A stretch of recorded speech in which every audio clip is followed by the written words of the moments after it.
Welcome to everyone to the May 9th meeting of the Transport and Infrastructure Committee of Auckland Council, which happens to fall on the same day as the New Zealand Victory in Europe celebration 79 years ago as it happened. So a very auspicious day in our country's history,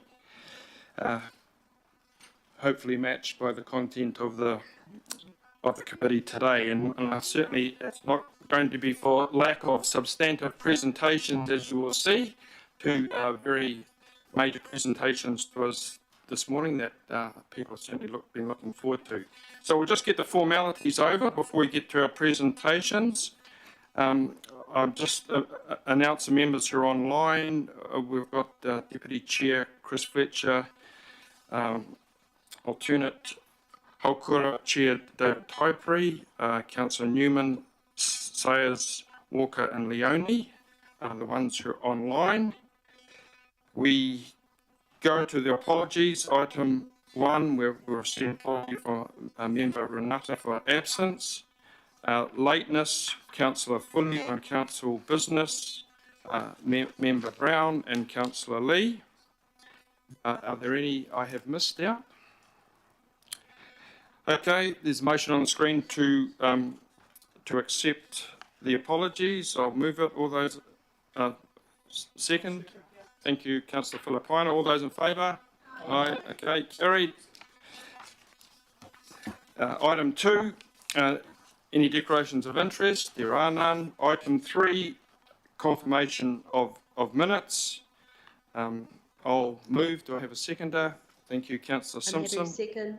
All those in favour? Aye. Yes, carried. There are no petitions, which brings us to public input.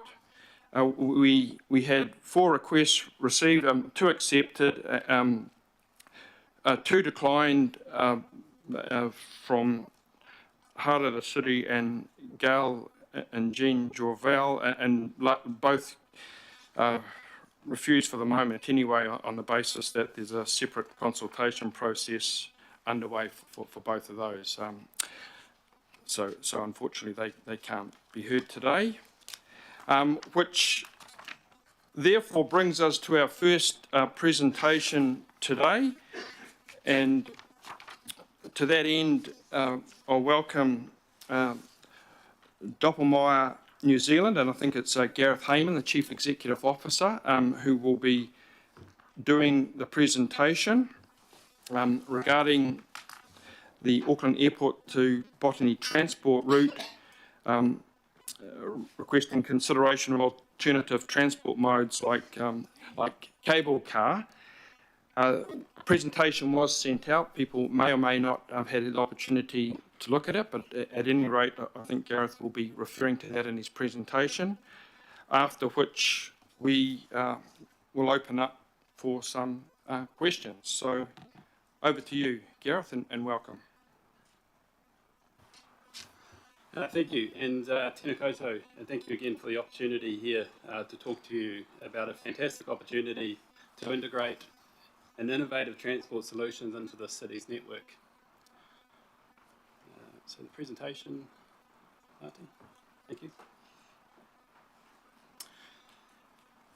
As introduced there, my name is Gareth Hayman. I'm the CEO of Doppelmayr New Zealand, and with me here today I have Fergus Gammy, who is an independent director of Doppelmayr New Zealand Limited. Really for us, we have 3 items that we would like to raise and discuss with you today.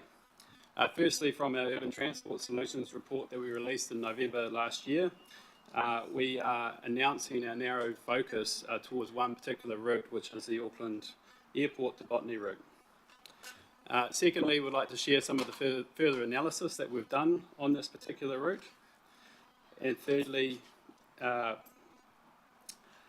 we would like to make the request that this Airport to Botany route is redefined as a rapid transit link. So quickly, just some background information on the Doppelmayr Group for those of you who don't know us. We've been here in Aotearoa for nearly 50 years, and we have around 30 employees here in New Zealand. Of the 3,300 that we have around the globe. We've built over 15,000 installations in 96 different countries, and very proud to be your local partner and world leader in this ropeway technology. Most of you know us from the tourism industry, the winter sports industry, but urban transport has been a growing market for us for over 20 years. Here I've got a small selection of a few examples that we've done around the world, and really just to highlight a few of those. La Paz in Bolivia, which most of you probably have heard about, is where we've created an entire new transport network. Before this came along, it was minibuses and gridlock.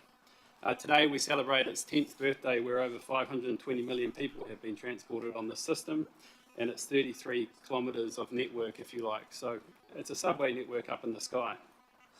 One of our biggest achievements is that we built this network in 6 years. Bogota in Colombia is another great example for us, where we've used, where there's a combination of a cable car being used with the BRT system together. Together, those systems are saving those commuters up to 2 hours per day, and it really has transformed the way that that city moves again. One of the most exciting examples that we are happy to announce is Paris. Paris is currently under construction and will be one of our biggest networks within the European continent. It's a system of over 4 kilometres that's connecting 5 different communities that have previously been underserved by public transport.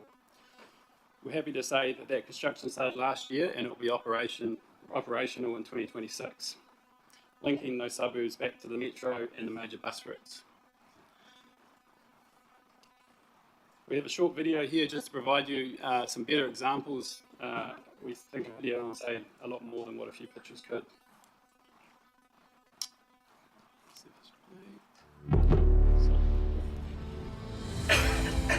So for moving 10,000 people there, you can either do this with 2,000 cars, 100 buses, or a single cable car. A cable car really does allow for mobility to be taken to the next level, and the main reason for this is because it's free of those intersections and congestions of the traffic. We're able to overcome those obstacles with that minimal ground usage, and most importantly, and today, we are the lowest carbon footprint of any and all motorised transport. It really does offer a new experience in public transport, being comfortable, accessible, attractive and reliable. Imagine a cabin arriving every 15 seconds. There really is nothing, no waiting times, no queues, there's no missing the bus, and it really does unlock the possibility of multimodal networks being independent of delays by any other modes.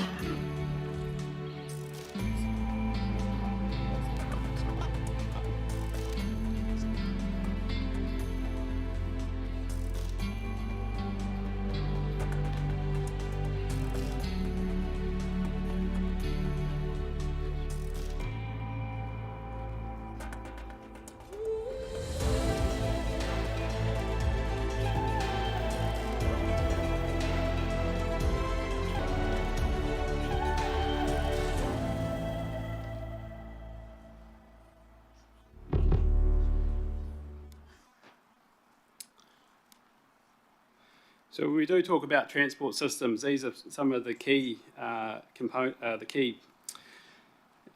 assessment criteria that we look at. In terms of performance, a cable car now is able to deliver up to 8,000 people per hour per direction. The reliability for the passengers, because of the no intersection, means that we have uptimes of 99% and almost zero variability within their travel times. Of course, it's important that any system is integrated with the transport network and integrated with the city. Again, as I said before, it is a perfect addition for a multimodal network there. In terms of the integration of the city there, we have the lowest land usage of any motorised transport. We have our fast construction, which has minimised that disruption, and it keeps the streets free for alternative uses. In terms of the community, we're talking low cost. That means low fares, social equity. It's an attractive means of travel, it's 100% accessible, and it incorporates universal design. In terms of sustainability, again, we have the lowest life cycle emissions compared to any other mode of transport. We are 100% electrically driven, and with New Zealand's electrically power grid mix, it's a very good option for us. In terms of cost, which I touched on before, capital-wise, we generate about 1/3 of the cost of light rail, we generate about 1/10 of the cost of underground, and our operational costs are very low thanks to our autonomous technology there. That also means that we will have less people running a network, moving more people, and those people will generally be higher skilled and higher paid.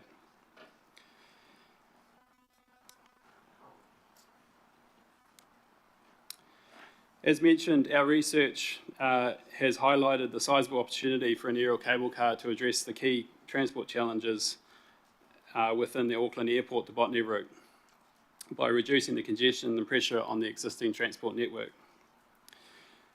Again, we have significantly lower capital costs, and indicative cost for this route is around $804 million, including the integration with the airport's transport infrastructure, compared to the $2.1 billion for the busway. Again, we have much lower operating costs as well. It's about 40% of the busway operating costs. With these costs, our benefit to cost ratio is sitting around 2.4 compared to 1.0 for the current proposed busway. One of our biggest benefits is that we can start earlier.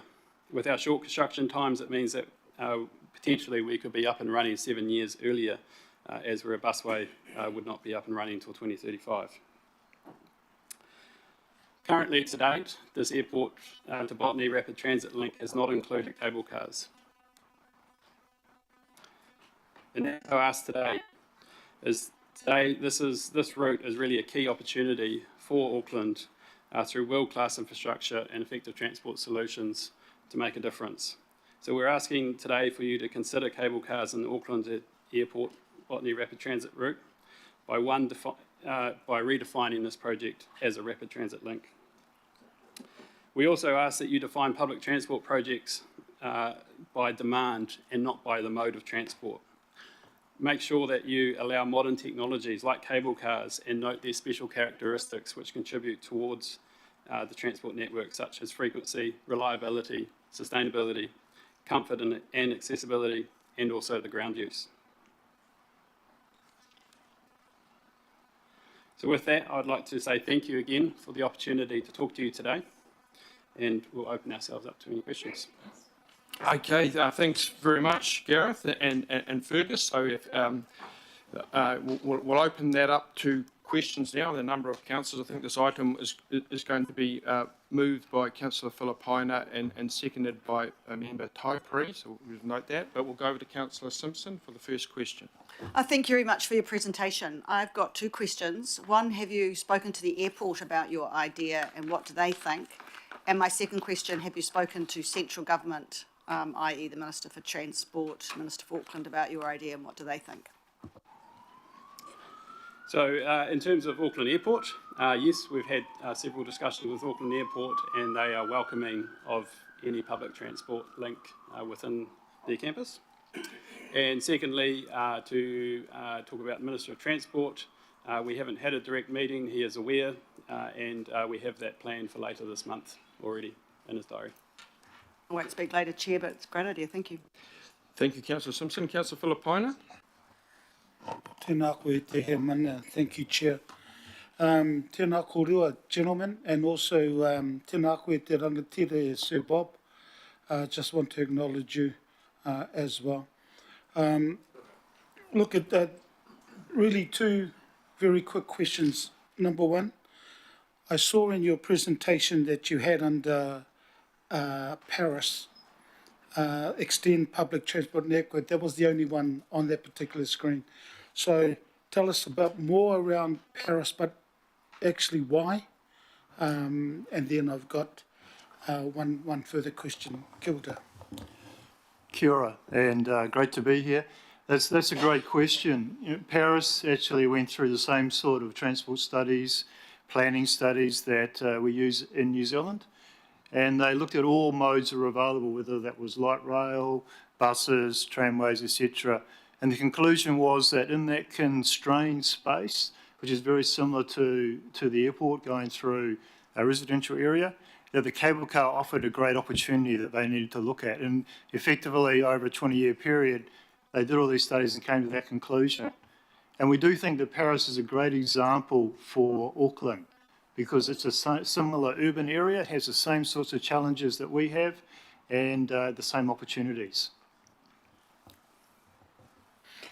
Chair, before I ask the last question, I don't know if Fergus's name is on the recommendation, but if that can be included.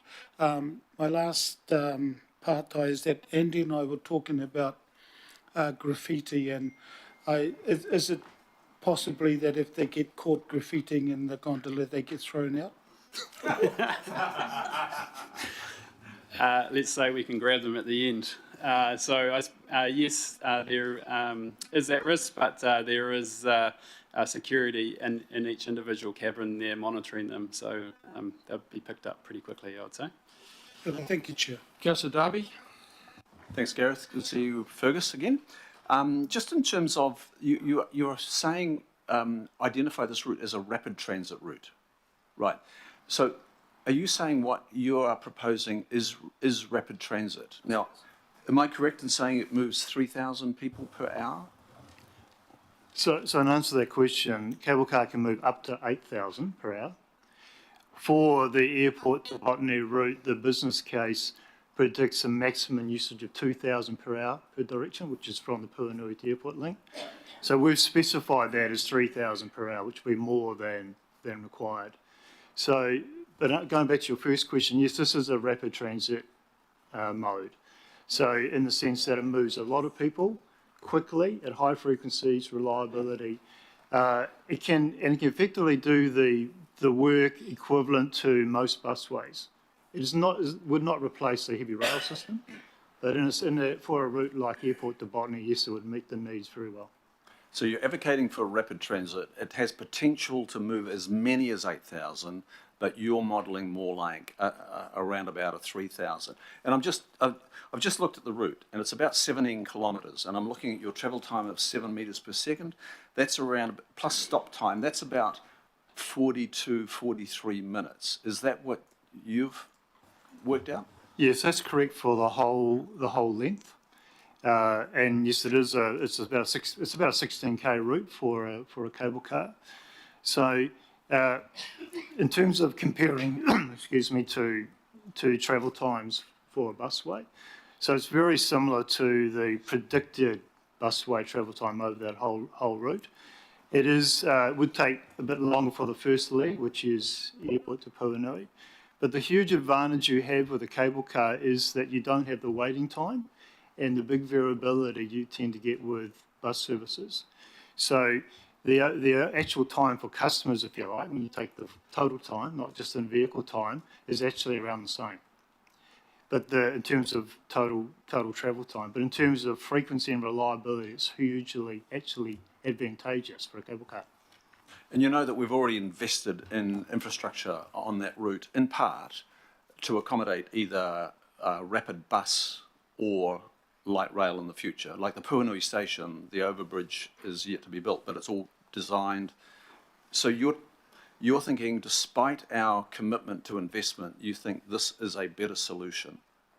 Yes, so in actual fact, I think the investment that's been done fits very well with the cable car, because the main investment to date on that route is Puanui station, and the key thing is there to enable the cable car, to enable busway to come in. Grey, but at the first level up. Sorry. So we've actually had an architect and it's a design whereby the cable car could come in exactly the same place the busway would come in. And so there'd be a seamless transfer between the cable car and the busway. Just in terms of your thoughts around investment across the whole route, there hasn't been a lot of investment along that route for the busway. So the big investment is still to come, particularly taking properties on Puanui Road, for example. So the huge difference is you would not need to take those properties on Puanui Road. And even up Tirangi Drive, there's properties to be taken there. So I guess with respect, I'd say the level of investment to date is very small on that route. and you wouldn't be actually losing an investment. All right, just moving on, folks. We've got understandably a whole lot of people wanting to ask questions. So, could we bear that in mind because we've got another big presentation. We've got Member Brown, Councillor Dalton, Henderson, Hills, Ferry, Sayers, and the Mayor. So I understand the high level of interest, but if we could keep them reasonably concise, folks, that'd be appreciated. Thank you. Member Brown. Thank you, Mr. Chair, and thank you both. Excellent. Very, very cool. Just a couple of small questions and maybe a slightly bigger one. I was just wondering what the reasons for choosing botany to the airport were initially. So actually last year we had Abley consultants look across the whole country and they identified 20 opportunities. Airport to botany was identified as one of those opportunities within Auckland from a transport planning perspective. And what I would say is that route actually works really well for a cable car because a cable car is good at moving a lot of people between key nodes and where you don't have a lot of individual stops. So with that route, there's 3 main stops, which is, well, there's the airport and a couple within the airport, Puanui, Manukau and Botany. That's the core of the route. And the cable car would do that very, very well. And I guess just leading on from that, if you've sort of looked at 20 sites, there are obviously other places that will benefit from this in Tamaki. Correct? Yes, absolutely. And for us, it's the airport to botany is one that's been highlighted as a priority, I think, for most agencies there. Okay, and final one, very fast. Because we proposed a cable car years ago from the summit of Rangi down to the wharf into Islington Bay. And it sort of blew up on radio, and most of the commentary against it was they didn't want to see it on this iconic maunga, albeit it was a great idea. I just want to quickly maybe just get your thoughts on how you intend to seek approval from mana whenua to ensure you're aligning with Te Tiriti o Waitangi. Yeah, absolutely. So for us, this project, we recognise the importance of mana whenua in this decision making, and we want to be able to partner with them and bring them through the journey with us. We've had those initial conversations with some local iwi members over the past 2 years and recently met with independent Māori Statutory Board, and our focus is really securing that support from central and local governments there to come on this journey with us. Ka pai. I just want to acknowledge Sir Bob as well. Ki rā te whare, nā mihi mai oha. Thank you, Mr. Chair. Okay, Councillor Dalton. Thank you. Thank you for the presentation, really exciting. Part of the question was answered because I was wondering about rep protection and also acquisition of houses or acquisition of land to do the project. So in part been answered. But how long do you think, like the consenting process too, I'm interested in, especially if it's a sort of a new project that we don't have a lot of experience in consenting. Would that be fair?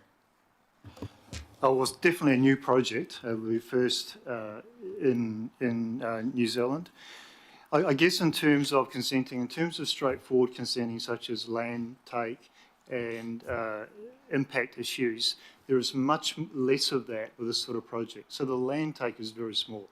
If you think about what you've seen on the video, the towers can, the space for them in the ground can be 4 square metres. And then there's the space for the station. So obviously we'd have to go through the consenting process, but I think, and that would be new, so that you'd have to deal with those issues. The key thing about this project and this mode, which I guess we want to stress, is that this could be delivered within a couple of years. So all of the projects around the world have been delivered in a couple of years. And I think we all know the importance of speed and getting things happen and making things happen in terms of managing cost. Thanks so much. Councillor Henderson. Yeah, thank you. I suppose it's a question for you, Chair, and I don't know if we need to answer it right away, but just something to throw out there is how do we move this forward? Because they have asked us, to look at it and see what we can do about it. So when it comes to recommendation, you'll see that we'll be asking for it. Fabulous. Forwarded for a report back. Yeah. So easy, eh? Yeah. Thank you, Chair. Good question. Councillor Hills? Good, thank you, Chair. Just two questions. One, and thanks, guys, and Sir Bob, I've met on this a couple of times talking about different routes, but this one seems makes a lot more sense. On the size and scale of what you need infrastructure on the ground, apart from those big botany and airport stations, what is it in those little smaller areas? Like, what does it look like on the ground for a neighbourhood station? So I suppose a neighbourhood station, again, fairly small footprint stations generally require around 300 square metres. But it is an opportunity to be able to build new communities or build new central hubs around those stations. You can think of them almost like metro stations and secure other services around them. Cool, thank you. And the second question, and last one, Chair, that just on what I haven't seen the resolution, but what you're essentially wanting from us is to not discount you, or at least include you in the consideration, both between us, Waka Kotahi, AT and Ministry of Transport, I guess, that it is set up against other options for this corridor, right? You're not asking for approval, you're just asking to be considered. We're asking to be considered, yes. Okay, thank you. Councillor Ferry? Thanks. I was interested in the mix with your existing projects between commuters and other users. There tends to be a sort of stereotypical, I guess, view of this kind of mode of being something that tourists use. Obviously, with some of the numbers you're moving in other cities, that's clearly not the case. But one of the key issues for us is moving workers to and from the airport. So I just wondered if you might expand a little bit on that, what the catchment is like for that workforce along the route that you're suggesting. That's something I'm really interested in. Thanks. Thank you. And I think, and just to be clear, we see the airport to Botany route as really prime. The first purpose of it is moving workers to and from the airport vicinity. And really the reach of it is the same as a busway or a light rail. Because it is, if you like, a mass transit mode, people will walk up to 10 minutes to get there at least. On this particular route, you have bus services coming at Manukau, you have the train at Puanui, and I would say this would be a fantastic addition to the new services that come from the City Rail Link, because in a couple of years' time we have much higher frequencies on the southern line. Then for people to get to the airport and they were able to transfer to a cable car that was going every 15 seconds, it would really make the way for workers to get to the airport much better. And so we do think this is a key, and we have to say in our conversations with the airport, they were very supportive of it for that purpose. Thanks. Councillor Sayers? Yeah, thank you, John. Just a question regarding, I guess, costs. I appreciated the earlier questions about how do we advance this, but there must have been some sort of rough ideas about the capex and, importantly, the opex of such a project. Other gentlemen are able to elaborate a little bit for us today about how that compares to, investments into the other transport nodes we might look at. Maybe they might have even looked at the trackless trams as well. So could they give you insights at this stage about, the investments and perhaps operating costs compared with other transport modes? Thank you. Yes, kia ora. Yes, we've done the analysis on the airport to Botany route, and the simple comparison is that the business case in 2021 for a busway from Botany to the airport but not into the airport, escalated is about $2.1 billion cost, compared to 800 million estimate for the cable car, so less than half the capital cost. Operating costs will also be less than half of running the buses. Okay, good straight answer there. And Mayor Brown, if you could just finish us off, please. Okay, thanks. With regards to getting this kind of the next steps on, are you considering an unsolicited bid to the government and jointly to us or something as a way to do it? And is it a full business case where you provide cash and earn out, or are you just putting the thing up and expecting us to operate it? But I mean, there's nothing like an unsolicited bid to sort of kick things away. Otherwise, you'll spend years going backwards and forwards. Kia ora, Mayor Brown, and that's a great question. We're certainly open to doing that. The first step is really have the support of Auckland Council of this as a mode. At this point in time, that route is considered as a busway. We have submitted to your long-term plan on that very basis. We've also submitted to the government's GPS on the same basis, and we are meeting with the Minister later in the month. However, this is an Auckland project, so we're very much looking to have the support of Auckland, and we're very keen to discuss that type of proposal with you later on. Okay, that's good. We look forward to hearing from that. You keep it an Auckland project. If it becomes a Wellington project, it'll be a turn into a tunnel and we'll all lose billions. All right, that brings us to the end of the presentation. So there's the motion up there moved by Councillor Filipina and IMSB Chair David Typry,